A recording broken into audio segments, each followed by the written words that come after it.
إلى حضرة نبينا محمد صلى الله عليه وسلم ثم إلى أرواح أزواجه وذريته وذريته وأصحابه التابعين لهم بإحسان إلى يوم الدين، وخصوصا إلى أرواح الأنبياء والمرسلين وأولياء الله الصالحين والعلماء العاملين، وإلى أرواح مشايخنا ومعلمينا، وإلى أرواح آبائنا وأمهاتنا، ولأجدادنا ولجداتنا ولجميع المسلمين والمسلمات والمؤمنين والمؤمنات الأحياء منهم والأموات. أشهد أن لا إله إلا الله. أعوذ بالله من الشيطان الرجيم. بسم الله الحمد لله رب العالمين الرحمن الرحيم إياك نعبد وإياك نستعين صراط الذين أنعمت عليهم غير المغضوب عليهم ولا الضالين. السلام عليكم ورحمة الله وبركاته. أعوذ بالله من الشيطان الرجيم. بسم الله الرحمن الرحيم. الحمد لله رب العالمين، والصلاة والسلام على أشرف الأنبياء والمرسلين سيدنا ومولانا محمد وعلى آله وصحبه أجمعين. أشهد أن لا إله إلا الله وأشهد أن محمدا عبده ورسوله. اللهم صل وسلم وبارك على محمد وعلى آل محمد. اللهم نور قلوبنا بنور هدايتك كما نورت الأرض بنورك شمسك أبدا أبدا برحمتك يا أرحم الراحمين. رب اشرح لي صدري ويسر لي أمري واحلل عقدة من لساني يفقهوا قولي. أما بعد. Alhamdulillah, pertamanya dengan sama-sama kita merapatkan setinggi-tinggi kesyukuran kita kehadirat Allah Subhanahu wa Ta'ala atas izinnya diberi ruang kepada kita, dikurniakan kepada kita kesehatan yang sempurna, masa yang terluang, terpilih kita pada malam yang berbahagia ini untuk sama-sama mencari keredaan Allah Subhanahu wa Ta'ala di kesempatan masa yang ada di antara maghrib dan isya, insya-Allah. Pada malam ini sama-sama kita melihat tentang kejayaan yang disebut oleh Allah Subhanahu wa Ta'ala di dalam Al-Quran. Bagaimana Islam mengiktiraf atau menyebut tentang kejayaan. Adakah kejayaan itu dengan berjadinya seorang Islam itu menjadi orang yang berharta, kaya raya, ataukah kejayaan seorang Islam itu bila dia belajar hingga ke peringkat PhD semata-mata? Adakah dia berjaya sekiranya dia dapat mendidik anak-anaknya berjaya dalam pelajaran? Adakah dia berjaya sekiranya dia dapat mengumpul pengaruh dan sebagainya? Sebab kejayaan itu satu benda yang sangat luas pengertiannya. Kalau disebut kejayaan, seorang tukang sapu berjaya dia sekiranya dia dapat menyapu dengan bersih kawasan yang perlu disapu. Begitulah seterusnya kejayaan-kejayaan yang ada dalam diri kita masing-masing. Tetapi Islam mengejar ataupun mengajak kita tentang kejayaan bila mana Allah Subhanahu wa Ta'ala sebutkan di dalam Al-Quran dalam surah Al-Mu'minun ayat 1 hingga 11 ini. Mudah-mudahan saya dan tuan-tuan boleh mengkoreksi apakah dia kejayaan yang disebut oleh Allah Subhanahu wa Ta'ala melalui Nabi Muhammad sallallahu alaihi wasallam. A'udzu billahi minasyaitonir rajim. Bismillahirrahmanirrahim. Qad aflaha al-mu'minuna alladhina hum fi salatihim khashi'un walladhina hum 'anil lagwi mu'ridun walladhina hum liz-zakati fa'ilun والذين هم لفروجهم حافظون إلا على أزواجهم أو ما ملكت أيمانهم فإنهم غير ملومين فمن ابتغى وراء ذلك فأولئك هم العادون والذين هم لأماناتهم وعهدهم راعون والذين هم على صلواتهم يحافظون أولئك هم الوارثون الذين يرثون الفردوس هم فيها خالدون. Sallallahu alaihi. Yang bermaksud sesungguhnya berjayalah orang-orang yang beriman, yaitu mereka yang khusyuk dalam sembahyang dan mereka yang menjauhkan diri dari perbuatan-perkataan yang sia-sia, dan mereka yang berusaha membersihkan hartanya dengan menunaikan zakat harta tersebut, dan mereka yang menjaga kehormatannya kecuali kepada isteri atau hamba sahaya, maka sesungguhnya mereka tidak tercela. Kemudian sesiapa yang menyidik selain dari yang demikian, maka mereka lah orang-orang yang melampaui batas, dan mereka yang menjaga amanah dan janjinya, dan mereka yang tetap memelihara sembahyang, mereka itulah orang-orang yang berhak mewarisi syurga Firdaus mereka kekal di dalamnya. Sebab itu tuan-tuan, bila sebut tentang kejayaan Allah Subhanahu wa taala sebut ke dalam Al-Quran ini, qad aflahal mu'minuna alladhina hum fi salatihim khashi'un. Bila sebut tentang berjaya saja, orang mukmin yang berjaya, tuan-tuan.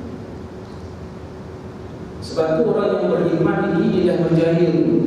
Dia berjaya mengeluarkan dirinya, terpilih oleh Allah Subhanahu wa taala, memisahkan antara kufur dan iman. Bila dia beriman kepada Allah Subhanahu wa taala, itu antara ciri-ciri kejayaan mukmin. Nak membezakan pemisah antara perkara yang syirik dengan iman itu juga memerlukan hidayah Allah Subhanahu wa taala, pilihan Allah Subhanahu wa taala. Sebab apa, tuan-tuan? Kalau kerana ilmu, ada juga orang yang melihat keagungan keberadaan Allah itu masuk beriman kepada Allah.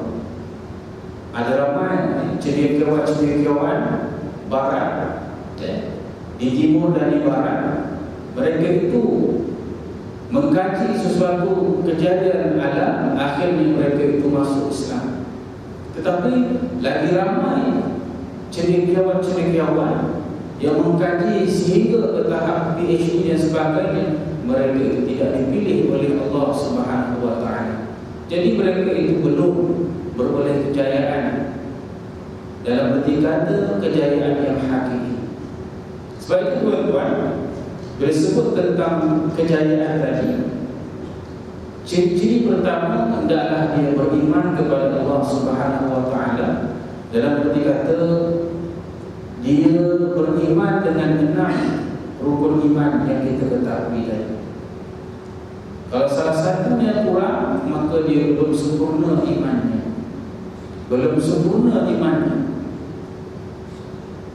Kemudian orang-orang yang beriman ini, bila dia mengerjakan sembahyang, dia khusyuk kepada Allah Subhanahu wa taala. Solat itu menjadikan dia khusyuk kepada Allah Subhanahu wa taala. Dalam arti kata, bila orang itu sembahyang saja, dia hampir dengan Allah Subhanahu wa taala. Sembahyangnya itu menyebabkan inna salat tatanha 'anil fahsya'i wal munkar. Sembahyangnya tadi menyebabkan dapat mencegah daripada fahsya dan munkar. Bukan sembahyang tetapi turut sama mengerjakan dosa dan maksiat kepada Allah Subhanahu wa taala. Khusyuk juga dari Ibnu Abbas antaranya, bila dia sembahyang, dia tidak kenal orang yang di kanan dan kiri.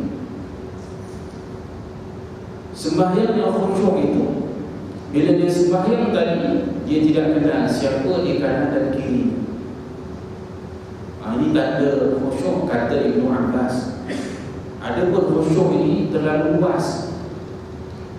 Ada sebahagian ulama mengatakan perlu memahami makna-makna sembahyang, makna-makna bacaan dalam ibadah sembahyang tadi. Tetapi yang lebih luas lagi ialah hatinya itu sentiasa ingat Allah Subhanahu wa taala, mengagungkan Allah, membesarkan Allah Subhanahu wa taala. Kerana sembahyang tanpa khusyuk ini, sebagian ulama, kalau dia ikut ulama tasawuf, ditolak amal ibadah sembahyang kalau sembahyang tidak khusyuk. Kalau menurut ulama fiqh, sembahyang tidak khusyuk tadi menyebabkan solat tadi tidak sempurna. Sebab itu tuan-tuan, bagaimana nak sembahyang khusyuk? Antara lain memperbaiki ilmu tentang sembahyang, tahu rukun-rukunnya, sah dan batalnya dan sebagainya, bermula daripada taharah, memperbaiki amal ibadah tadi, niat dan sebagainya. Khusyuk ini tuan-tuan, kalau dia diteliti, akhir zaman nanti kata Nabi, bukan sahaja makmum yang tidak khusyuk, bahkan boleh jadi imam juga tu tidak khusyuk kepada Allah Subhanahu wa taala. Auzubillah min zalik. Antara ciri-ciri khusyuk tadi tuan-tuan, dia dapat merasai hubungannya dengan Allah Subhanahu wa taala.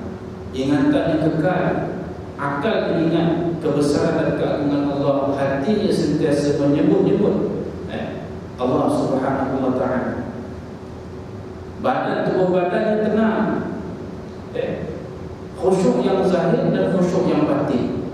Tubuh badannya tenang, tentera, tidak bergerak-gerak, tidak tergaru-garu sana, tidak gatal sana dan sini. Sebab itu pergerakan yang besar boleh membatalkan solat. Ada orang tuan-tuan sembahyang, tapi sembahyangnya tadi tidak khusyuk. Dilihat daripada anggota tubuh badannya sahaja, dan tahu dah bahawa dia tidak khusyuk kepada sembahyangnya tadi. Maksudnya apa? Tidak ingat Allah Subhanahu wa taala. Yang zahirnya sahaja sudah tidak khusyuk. Sebab itu Nabi SAW pernah masuk ke dalam masjid dan melihat seorang sahabat yang sedang sembahyang sambil menyikat-nyikat ataupun betul-betulkan jamburnya. Maka Nabi SAW menyatakan, "Lau khasha'a qalbuhu la khasha'a jawarihu."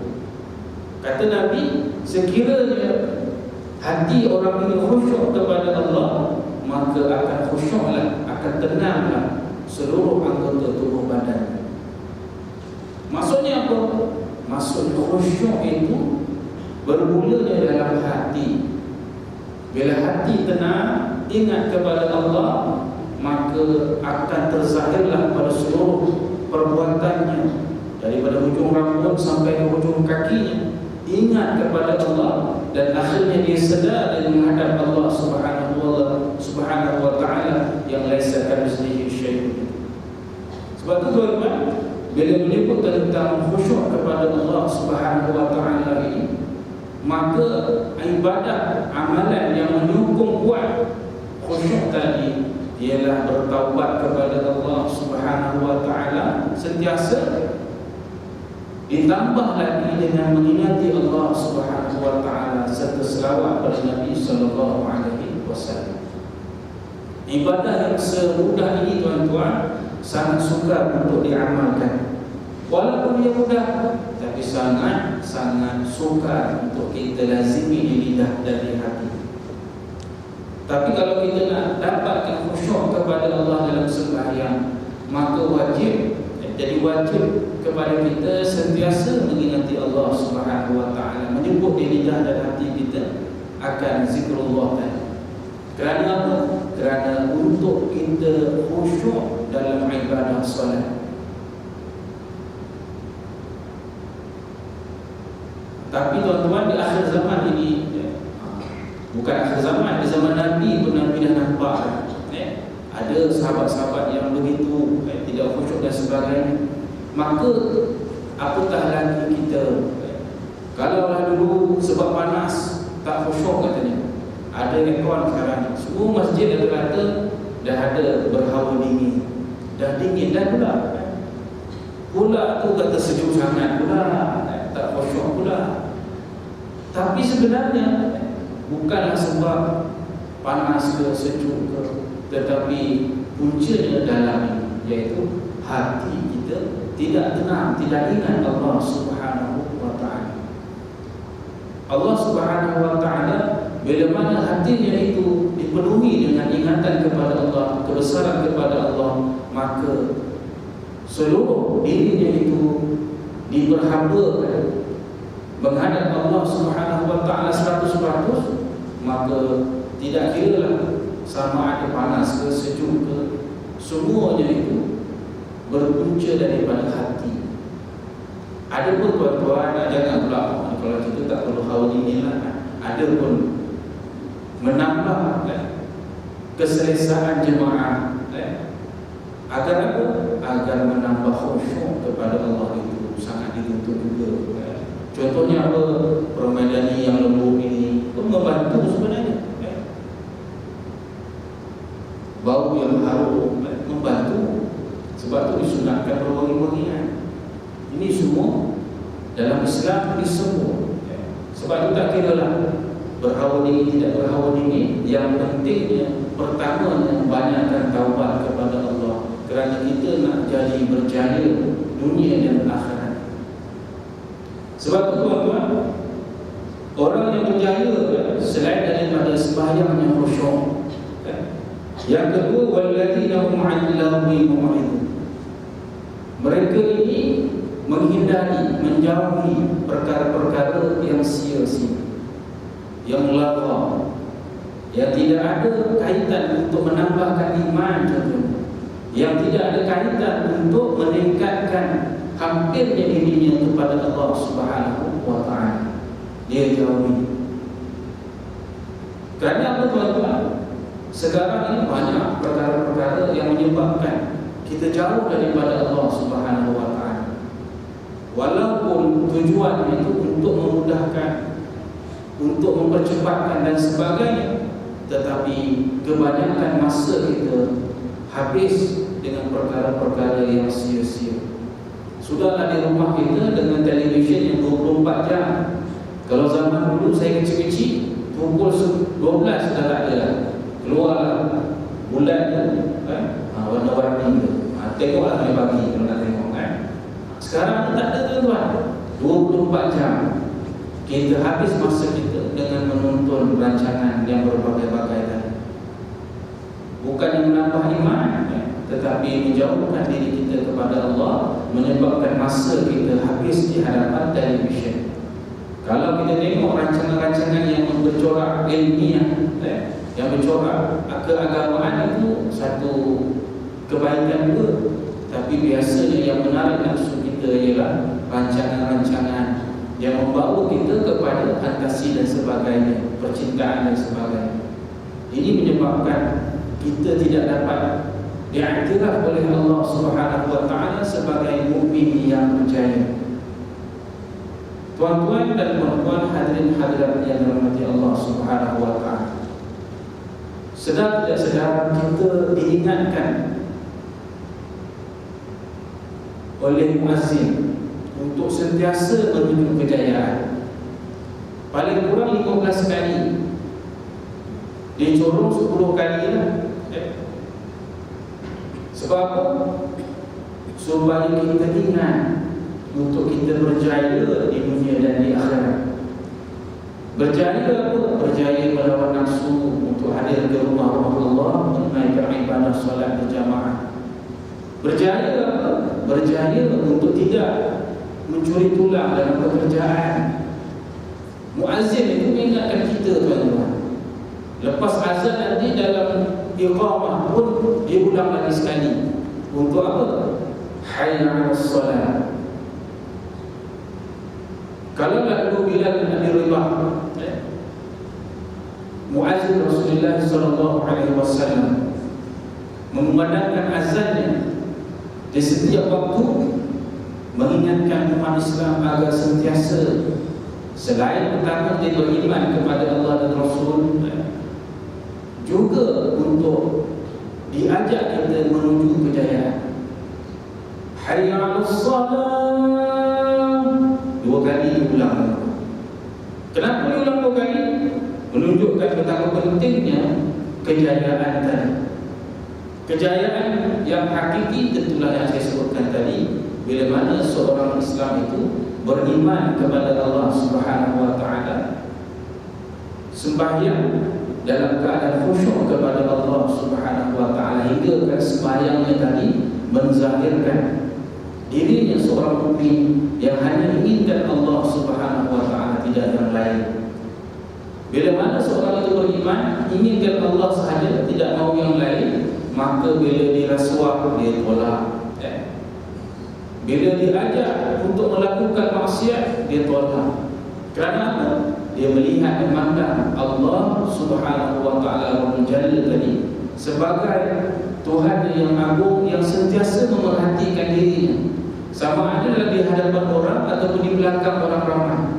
Orang ada atau tidak ada, tetap dia merasai bahawa Allah itu Sami'un Basir, Maha melihat, Maha mendengar dan Maha melihat.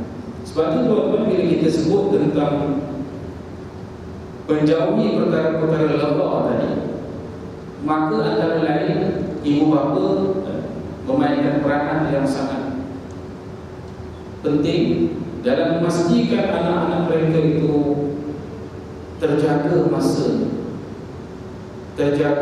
masa. Ditambah sekarang ni selain daripada televisyen, ada lagi satu, iaitu gadget. Gadget-gadget yang canggih-canggih. Tak kira lah apa jenama pun, sekiranya digunakan untuk kebaikan, baiklah dia. Tetapi sekiranya digunakan untuk jalan yang sia-sia, menghabiskan masa dan sebagainya, tentulah jiwa mereka tercorak mengikut apa yang mereka selalu mainkan, lihat dan sebagainya. Ditambah dengan langit terbuka, iaitu internet. Ini semua sia-sia sekiranya tidak dikawal oleh ibu bapa. Apatah lagi bila mana anak-anak lebih pandai dari ibu bapa dalam bidang internet dan sebagainya. Anak yang lebih pandai, dia boleh buat sesuatu yang mak bapaknya tak tahu, tak faham. Itu lagi bahaya. Sebab itu tuan-tuan, nak pastikan bahawa nak berjaya, menjadi mukmin yang berjaya, hendaklah seseorang itu memastikan dirinya dan ahli keluarganya terelak daripada melakukan, terjebak dalam perkara yang sia-sia. Banyak tuan-tuan, contohnya apa lagi? Melepak di kedai kopi tanpa sebab, berjam-jam pula tu. Kalau dekat tempat saya ada, pergi pagi, nanti pukul 10 masih ada lagi. Tak tahulah kisah tu, nak kata helikopter terlepas, orangnya pun dah meninggal, kita pun dah uruskan dan sebagainya, masih lagi dibincangkan berhari-hari. Sia-sia tak tuan-tuan? Sia-sia antaranya. Sebab tu tuan-tuan, bila sebut tentang nak berjaya tadi, pastikan setiap masa kita itu diisi dengan berbagai perkara-perkara baik. Sebab apa? Dosa-dosa kita, kejahatan-kejahatan kita akan dihilangkan dengan kebaikan-kebaikan yang kita buat. Sebab apa disebut innal hasanat yuzhibnas sayyi'at? Sesungguhnya kebaikan-kebaikan itu akan menghilangkan, menghapuskan kejahatan-kejahatan yang kita lakukan. Kita ni banyak dosa tuan-tuan, mula daripada kita muda sampai sekarang. Itu pun alhamdulillah Allah Ta'ala beri hidayah kepada kita. Untuk apa? Untuk menghampirkan diri kepada Allah Subhanahu wa Ta'ala. Tidak kira bila umur kita. Ada orang tuan-tuan sampai ke tua pun tak kenal masjid, masih berkaraoke, masuk televisyen, ada kilauan emas dan sebagainya. Tak cukup dengan akhirat fantasia, tambah dengan kilauan emas. Kalau suara sedap tu boleh tahan lagi lah. Ini suara menggegarkan jiwa, takut kita nak dengar. Tuan-tuan, bila sebut kata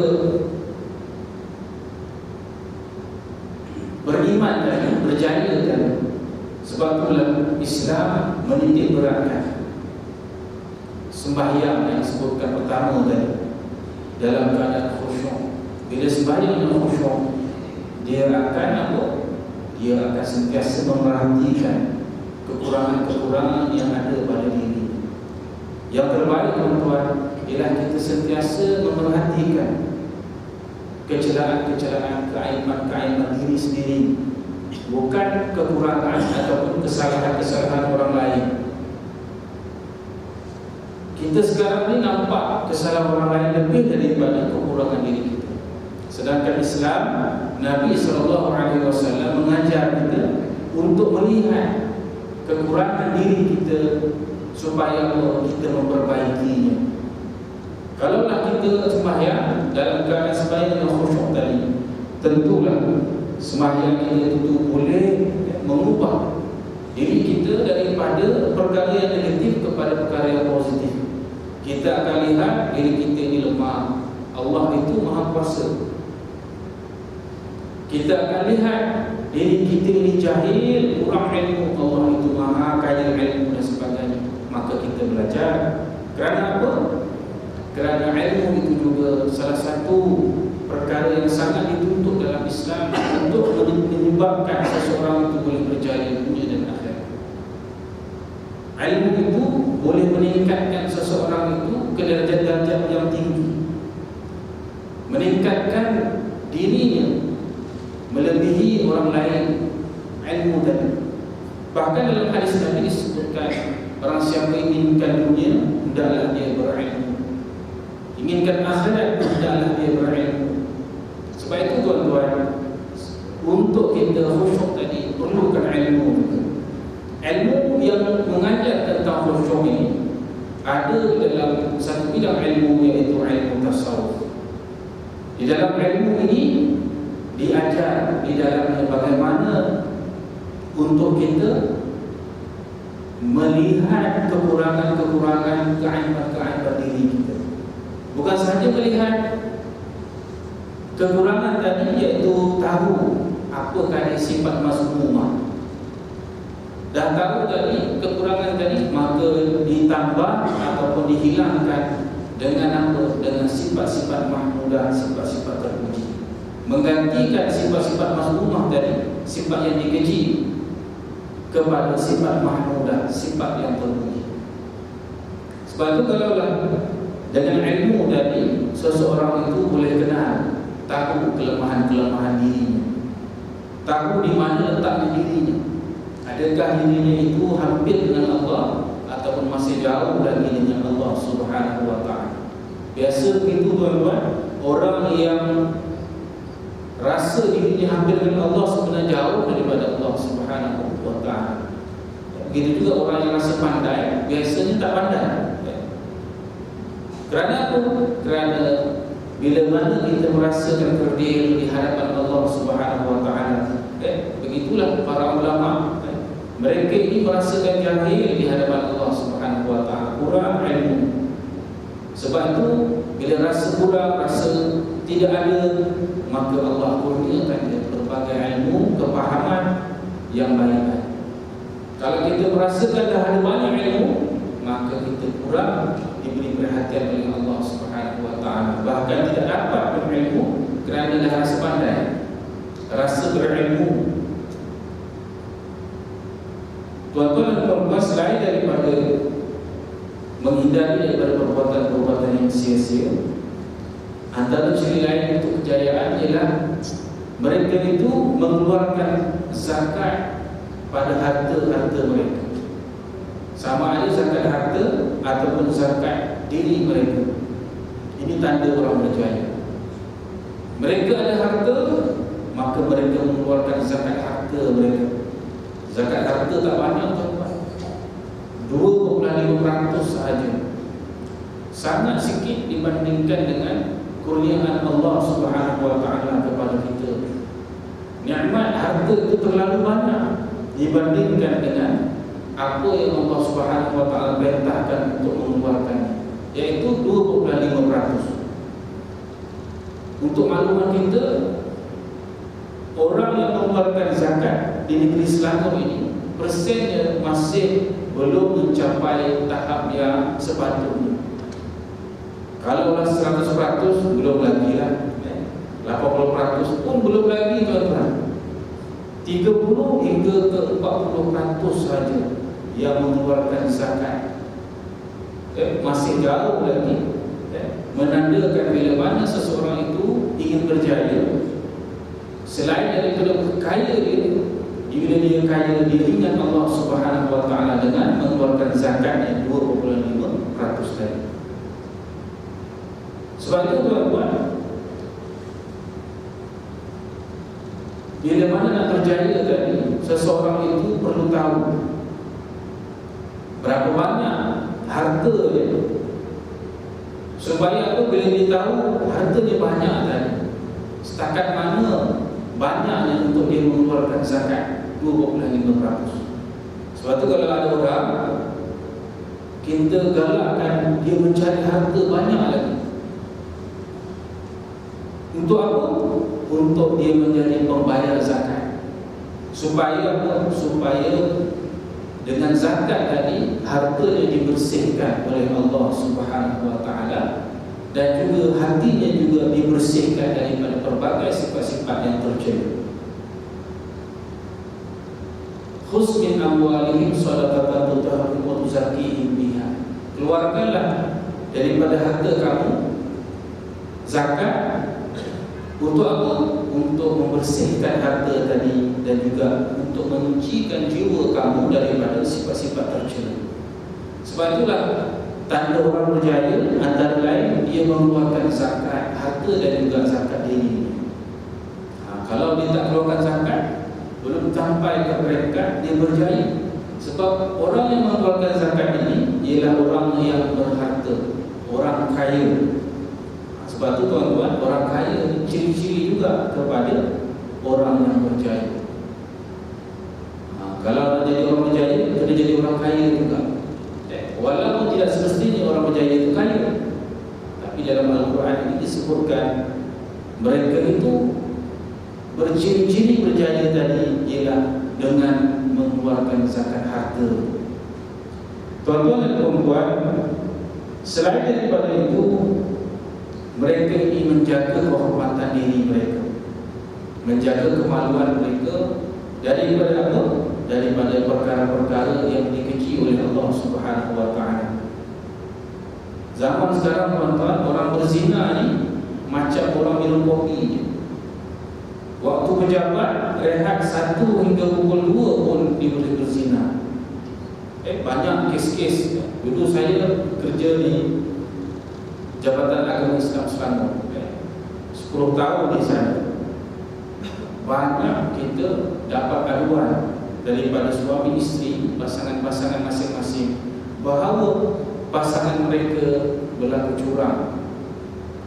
Kalau seorang guru balik waktu rehat untuk berzina, na'udzubillah min zalik. Untuk berjaya tuan-tuan, seorang mukmin itu mestilah menjaga kehormatan lelaki dan perempuan, kecuali kepada pasangan yang halal mereka, sama dan sebagainya.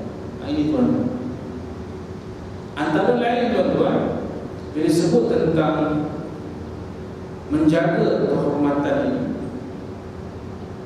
ialah bagaimana kita mendidik anak-anak di rumah. Nabi SAW mengarahkan kita untuk memisahkan tempat tidur anak lelaki dan anak perempuan. Tidak boleh mereka masuk ke dalam bilik ibu bapanya dalam beberapa waktu yang ditentukan. Ini semua antara lain sebagai pendidikan agar mereka mampu untuk mengawal kehormatan mereka. Begitu juga kita mengawal pergaulan mereka. Sama ada pergaulan yang kita nampak ataupun pergaulan dalam era media sosial sekarang yang begitu hebat. Sama ada Facebooknya, WhatsApp-nya, Telegram-nya, Line-nya dan sebagainya. Susah nak sebut, banyak sangat sekarang media sosial. Maka perkara-perkara ini juga boleh menyebabkan seseorang itu, seorang mukmin itu terjebak kepada perkara-perkara yang boleh menyebabkan jatuh kepada zina. Sebab itu dalam Al-Quran disebut wala taqrabuz zina, jangan kamu dekati zina tadi. Zina ni banyak tuan-tuan. Ada zina mata, zina yang sebenar, zina yang tadi lah bersetubuh tanpa ikatan yang sah dalam Islam. Tapi ada banyak zina-zina lain yang perlu kita jaga juga supaya anak kita, diri kita menjadi seorang mukmin yang berjaya dunia dan akhirat. Selain itu tuan-tuan, orang-orang mukmin yang berjaya inilah mereka yang boleh menjaga amanah dan janjinya. Amanah Allah Subhanahu wa taala kepada manusia ya apa? Agar mereka itu menjaga diri mereka dan bumi ini sebagai khalifah Allah Subhanahu wa taala untuk menjaga, memakmurkan, menjadi bumi yang sejahtera.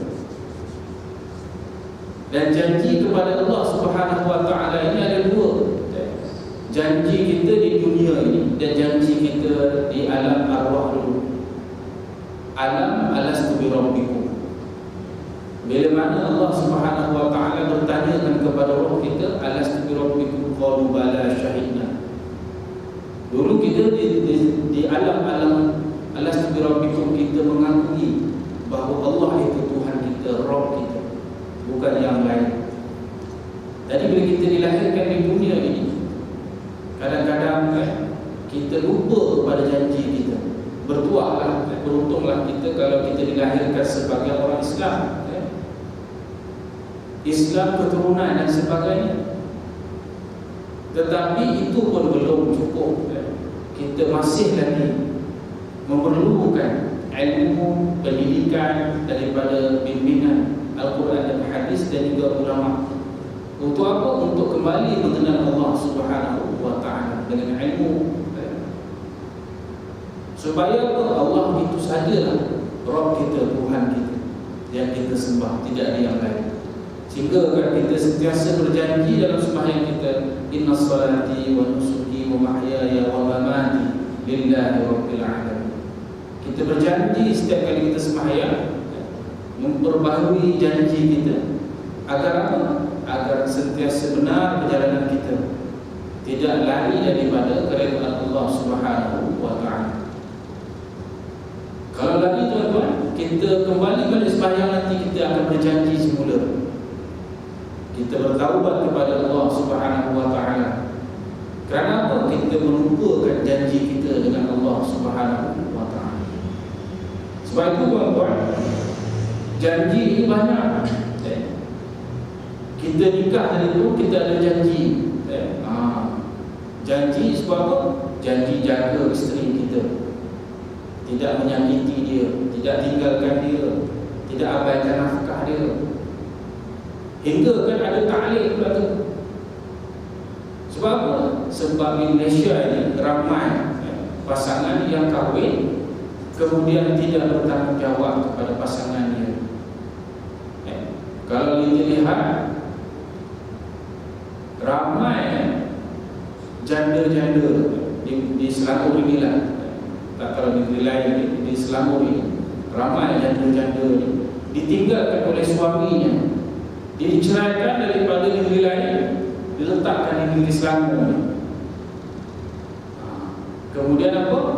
Dirujuk kepada lembaga zakat, suruh lembaga zakat jaga.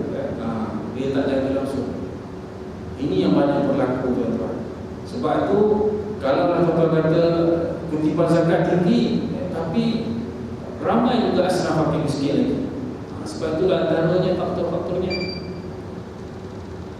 kebanjiran. Mereka-mereka yang ingin mencari rezeki ke Selangor ini, tapi bila datang sini rupanya pekerjaan itu tidaklah sehebat mana pun gaji. Akhirnya mereka itu jatuh ke dalam golongan fakir dan miskin. Dan mereka itu disantuni oleh lembaga zakat dan sebagainya. Sebab itu tuan-tuan, sekarang ini statistik asnaf fakir miskin di negeri Selangor ada 40,000 ketua keluarga. 40,000 ketua keluarga. Kita dengar saja. Tuan-tuan, tadi saya sampai ke, saya sebut tentang 40,000 ketua keluarga yang disantuni oleh lembaga zakat Selangor.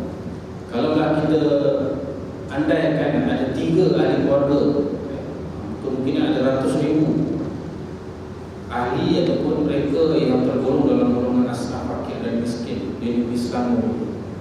Dengan kutipan kita yang kurang 600 juta, kita menyantuni mereka ini dalam berbagai bidang, berbagai perkara, termasuklah bantuan bulanan mereka, pendidikan, daripada sekolah tadika sampailah ke peringkat PhD. Kalau ikut statistik yang saya lihat, ada seorang asnaf kita yang ditaja sampai ke peringkat PhD sekarang. Ada seorang je peringkat PhD. InsyaAllah lah. Kalau master tu ada 21 orang. Dan yang lain-lain tu ijazah, peringkat sijil, peringkat asasi dan sebagainya. Nak cerita tuan-tuan, bila mana tuan-tuan mengeluarkan sebahagian daripada harta tuan-tuan untuk zakat, maka mereka itu disantuni. Ada 8 golongan asnaf. Semua zakat tadi dibahagikan kepada 8 bahagian. Jadi salah satunya 2 golongan tadi, iaitu asnaf fakir dan juga miskin. Sebab itu disebutkan tadi, orang-orang yang berjaya ialah mereka yang mengeluarkan zakat harta. Kalau zakat badan itu sikit, itu wajib juga. Tapi zakat harta ni kadang-kadang orang lupa.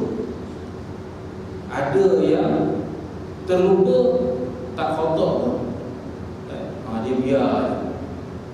Kalau boleh tuan-tuan, cek balik harta-harta kita, sama ada saham kita ke, wang simpanan kita ke, zakat gaji kita ke, KWSP yang kita keluarkan ke, kita pastikan ia dibersihkan dengan zakat tadi, insyaAllah. Kerana apa?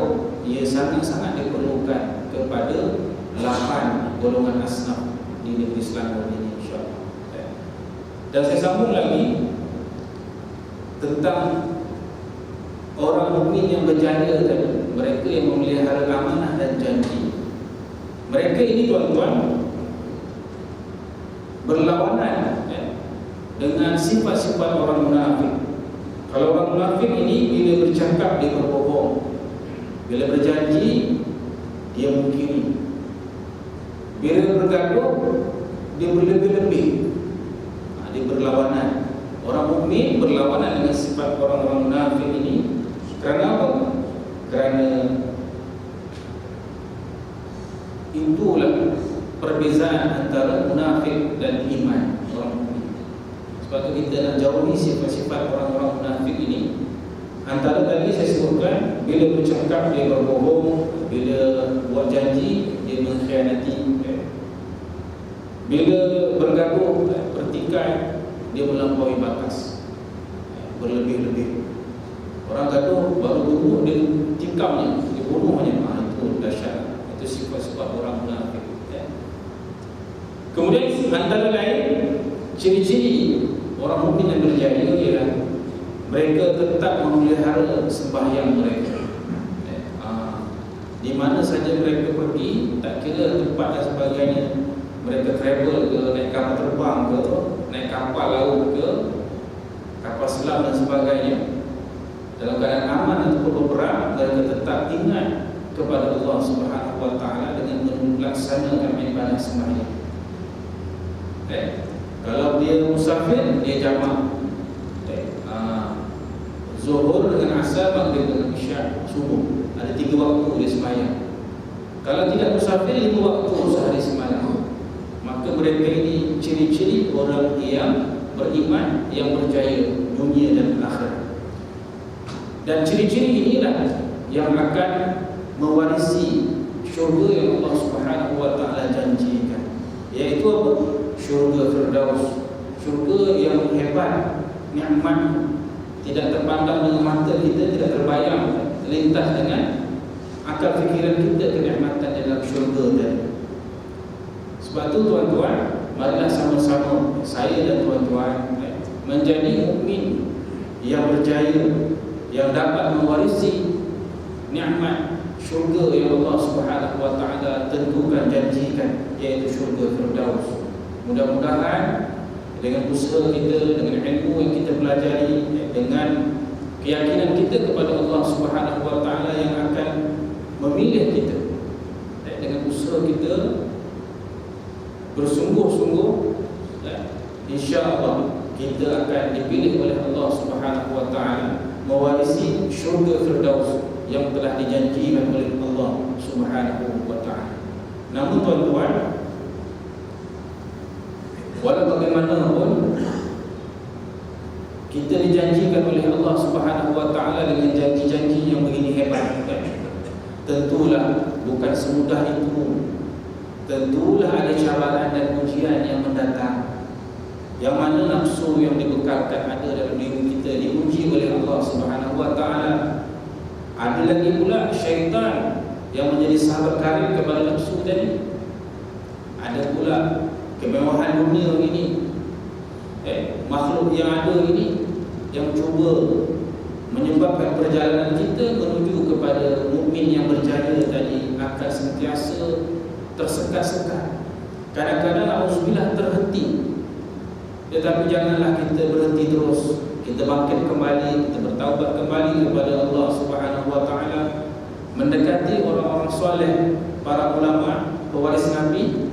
Mudah-mudahan kita dibimbing hinggalah kita kembali berjaya menjadi seorang mukmin yang berjaya dunia dan akhirat. Akhirnya mudah-mudahan kita mewarisi syurga Firdaus itu nanti insya-Allah. Aqulu qawli hadza wa astaghfirullah al-azim li wa lakum wa lisa'iril muslimina wal muslimat wal mu'minina wal mu'minat fastaghfiruhu innahu huwal ghafurur rahim. Assalamualaikum warahmatullahi wabarakatuh. Alhamdulillah.